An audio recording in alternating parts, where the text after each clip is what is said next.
Humarap sa media ngayon ng 4 sa 11 idinawit sa pagkamatay ng flight attendant na si Christine Dacera. Hawak na ng Philippine National Police ang CCTV video. The 3 suspects in the death of flight attendant Christine Dacera were emotional after being released from detention. Ito nga mga kanoypi, ang halos laman ng mga balita, ang pagkamatay ni Christine Dacera na isang flight attendant. Ngayon nga, pag-uusapan natin ang buhay ni Christine Dacera, ganon din ang kanyang pamilya at mga huling kaibigan niyang nakasama bago siya mamatay. Sino nga ba si Christine Dacera? Si Christine Angelica Dacera ay pinanganak noong 1997. Siya ang panganay na anak ni Jose Nestor Dacera at Sharon Rose Dacera. Siya ay nagtapos ng pag-aaral sa University of the Philippines sa Davao ng kursong Bachelor's Degree in Communication and Media Studies bilang isang cum laude.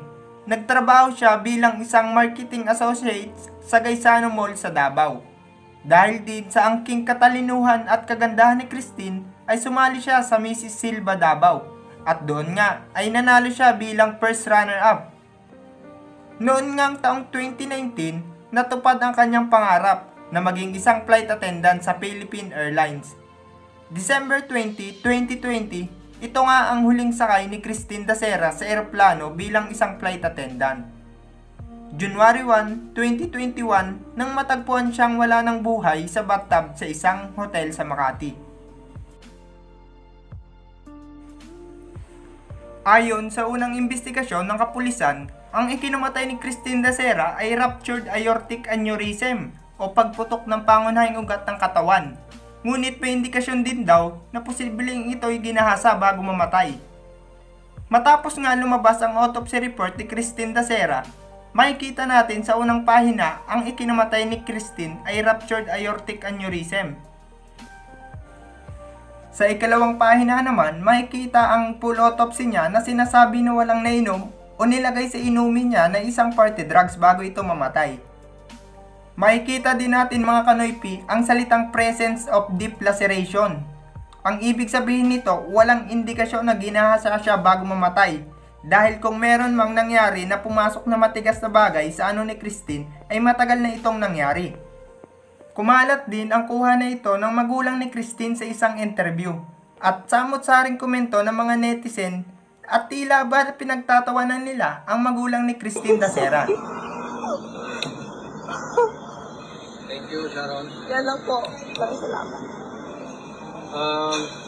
If you have any questions regarding the inquest proceedings, you can now direct.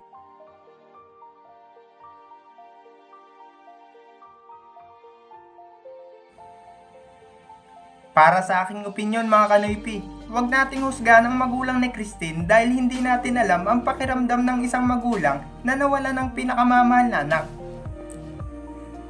Ano nga ba ang tunay na trabaho ni Sharon Dacera at ano ang kaugnayan niya sa ating Pangulo? Ang babaeng katabi ng ating Pangulong Duterte ay si Sharon Dacera, ina ni Christine Dacera. Siya ay isang Navy Marine Service. Siya nga ay humihingi na ng tulong sa ating mahal na Pangulo na sana ay matapos at lumabas na ang katotohanan sa investigasyon ng kanyang anak. Dito nga ay pinakita na ang buong detalye ng CCTV sa hotel bago mamatay si Christine Dacera. Makikita na lumabas ang mga dinala siya sa klinik ng hotel bago dalhin sa ospital. Matapos nga ang pangyayaring ito ay agad na hinuli ang mga kaibigan ni Christine at sinampahan ito ng mga pulis ng rape with homicide. Giit naman ng mga hinuling kaibigan ni Christine, masakit mang mamatayan ng kaibigan pero mas masakit daw ang mapagbintangang pumatay ng kaibigan. Paano daw nila magagawa ang binibintang sa kanila na nirape si Christine? Dahil parang kapatid na daw ang turing nila kay Christine at higit sa lahat hindi nila magagawa ang sinasabing rape dahil mga beke sila.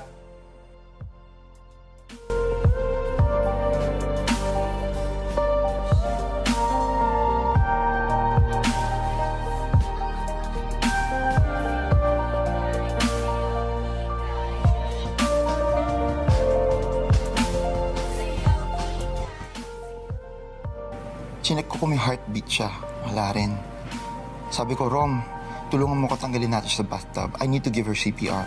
Sabi ko, Tin, babe, gising na. Hindi namin siya iniwan. Inalagaan namin siya kasi alam namin hindi niya kami iiwan. Paano po naging rape? Bakla po ako. Never po ako nakapagtalik sa babae ever in my life.